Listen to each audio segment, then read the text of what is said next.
What's up, YouTube? Mom Diggity here, and today we are back for another market watch. I know it's been a while, been really busy with real life, with my job and everything, but we're back. I have a bunch of videos planned for this week to hopefully start pumping them out, and this could be the first one. So what we're gonna do today is just start it off easy. We're just gonna take a look at the market for OPO7 and see what's been going on. I was able to get a few boxes of OPO7. Um, Last week before it officially released. I was able to get them like Tuesday. Open them up.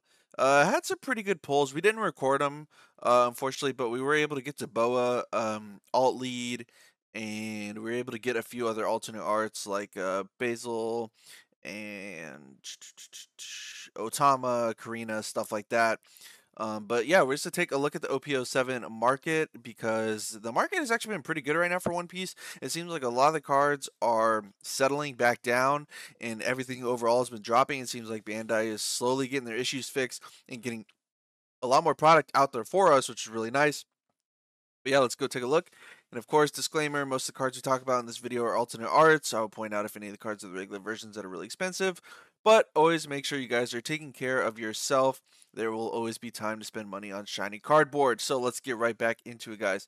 So let's take a look at the high end. Let's take a look at Manga Boa here. Beautiful card.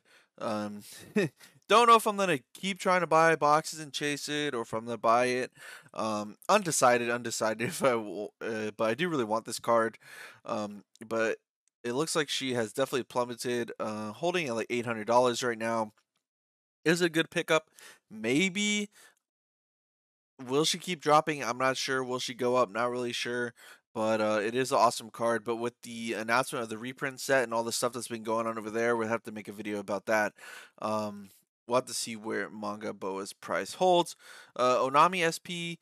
Um, it's another beautiful art card. 120 is really not a bad price for it. It is seeing some play. I know people are playing in yellow. Uh, what deck? What deck are people playing this in? I've seen it in some lists. I just can't remember what right now. It's blanking. I'm blanking on it at the moment. But I definitely have seen that card getting some play. Of course, you got the three main leaders of the set that everyone are playing. Bonnie, Boa, and Lucci all hovering around the same amount. I really want to pick up this Bonnie because Bonnie is probably the deck I'm leaning towards playing the most in OPO7. I've been testing her right now, and it's been a lot of fun. I haven't tried Boa or Lucci yet, but I know those decks also seem really cool. Alternate Ace. What do you guys think about these alt arts? The Sabo and the Ace. I'm torn if I really like them that much. But I know Ace is a really good card out of the set. Definitely four of in Anel. That deck is definitely making its resurgence, so Ace, 4 of staple in that deck, and I feel like a lot of yellow decks are going to be running this moving forward, so if you don't have them, you might just want to pick up your playset of Ace. I have not yet, and unfortunately I wasn't able to pull a single one out of my 3 boxes, so I was kind of sad about that because I still have to buy all 4 of mine. What else we got? Eustace Kid, SP, of course, is gonna be expensive because Red Purple Law is playing this. I do hear that some Red Purple Law lists are dropping it in OPO8. We'll have to see if the West adapts that too. But right now it is a 4 of in that deck, so and the artwork is pretty sick as well. You got Dofi. Dofi is all over the place with the blue Doflamingo making a comeback as well as Boa. Both of the decks run this Dofi card here, the Searcher, Blocker Dofi. It's also really cool artwork as well. I actually really do like the alternate arts for the set. I think a lot of them were really cool and did a really good job. So you have the Egghead Luffy here, another staple that's been pretty much played in yellow decks as well as in black yellow Luffy. So you might want to look at picking these up if you like the alternate art. But of course, the regular version is there, should be a lot cheaper. We'll take a look at that in a second. We have Treasure Rare Law. I know a lot of people like this card way more than the Nami. Think it looks way better, but still not as rare as what people really think. Like the rate doesn't seem that bad to pull it. Only 50 bucks. I might pick up one just to help bling out my purple Luffy deck, just because that is like the first deck I did relatively well at a big tournament with, and I want to show it some love. So I might pick up a couple of these Treasure Rare Laws for my purple Luffy deck. But I don't think that's a bad price for it at all. You have Alternate Art Boa here, Isho, which is getting inclusion in Lucci and other black decks in the format, so not the worst price. This artwork, though, in person, Honestly, I don't in person, it just looks kinda janky. I don't know, it just feels like there's so much empty space here. I get what they're going for, but I don't know, I feel like they could have zoomed in this spot just a little bit more and maybe added more detail around the table and stuff.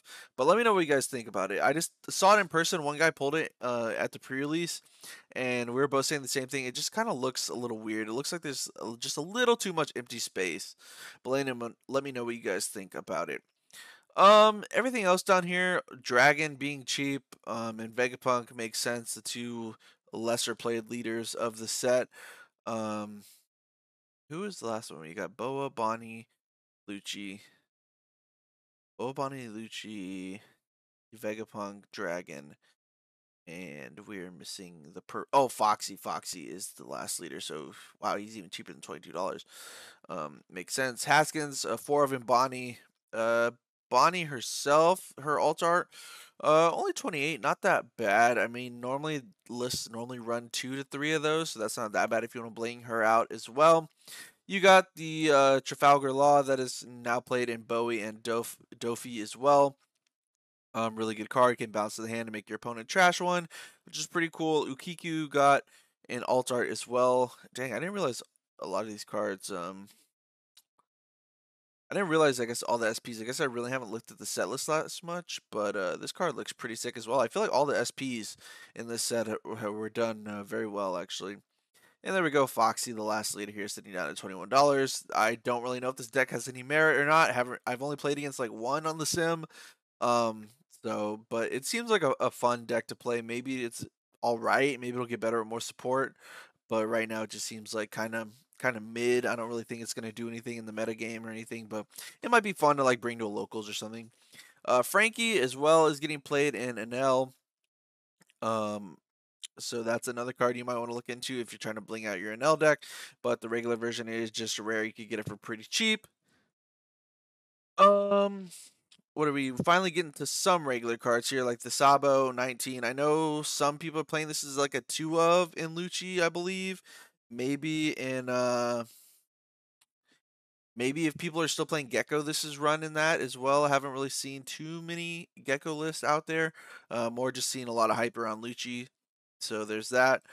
But all the rest of these parallels still pretty cheap. The Foxy stuff, and the Searcher Goku as well. And now you start getting to just regular SRs. Regular SRs, guys, in this set are honestly pretty affordable. All of them really under like around $5 a piece. You got a Egghead Luffy, or is this damaged? No, $3 shipping. So Egghead Luffy's around $8 a piece. It looks like, yeah, $8 for this is gonna be the most expensive SR in the set. But if you guys compare that to sets in the past, like $8 for an SR is is not that bad, especially like this first week after set release. Most of the time, there's still SRs that are like 15 to $20, but all the SRs in the set are pretty affordable, I would say. So you might want to just pick up your playsets. Especially because they're pretty meta relevant. Especially the Egghead Luffy is played, the Sanji's played in purple decks. I know Purple Luffy's making a comeback. It plays this card, as well as some red purple Lawless are running this card as well. Is a good one to pick up. Boa herself is getting played in the Boa deck, and some people are running in the Dofi deck, but not everyone. It's kind of like split on if they should run this card in that deck specifically. You got Jinbei, which is pretty much a 4 staple in Boa and in Dofi. So everyone is running 4 copies of Jinbei, and he's only sitting at $3 a piece, so that's really cheap. And as well as Basil Hawkins here, you know, if you're playing Bonnie, you're gonna want to play set of this guy. The card is really disgusting in that deck, really good. So really all the SRs are honestly really cheap. Um, might just want to go ahead and pick up your playsets. I'm almost done with my playsets. I really pulled like 3 of everything. Like I pulled 3 Stussy, 3 Lilith, 3 Dragon, 3 Bonnie. So I just need 1 copy of like all the SRs to finish them out. So I'll probably get on doing that. The Dawn as well for the set looks pretty sick. Porsche is the 20 like 50 cent SR of the set. Might as well just pick her up for 20 cents, like I said. getter. Same with Frankie's a good card to pick up from the set. Law, all these cards down here are really cheap. You know, we're getting down to the normal rares and stuff. There's not really a rare in this set that's like a $3 rare like Onami and like Flampe and stuff was. Most of the rares and stuff are pretty cheap and available. Um, as well as, did not mean to click on Frankie there. This perfume femur card, I've seen it being run in some BOA list. It's like a one or two of, so you might want to look into that. And I think Nami is also playing this card. But Nami's Nami, you know. I know people don't really like that deck the best. But Nami did get like a whole new engine to set, like playing the Margaret and the Snake Dance and that kind of stuff. So it did get a lot of support there. This Crocodile as well has been used in BOA and stuff. But yeah, guys, I really think the market nowadays is really pretty affordable. This is just taking a look at set 7. We're gonna go ahead and probably do a whole overview market watch tomorrow. So stay tuned for that. But I just wanted to get in here and look at set 7 since it was just released and take a look at where the prices are sitting at basically on the first week after release. So yeah, I hope you guys enjoyed watching. If you did, leave a like, really helps me out. And if you're new, make sure you subscribe. We're still on the road to 400 subscribers. We're almost there. I appreciate every single one of you guys who watches the channel. Until next time, YouTube, we'll see you later.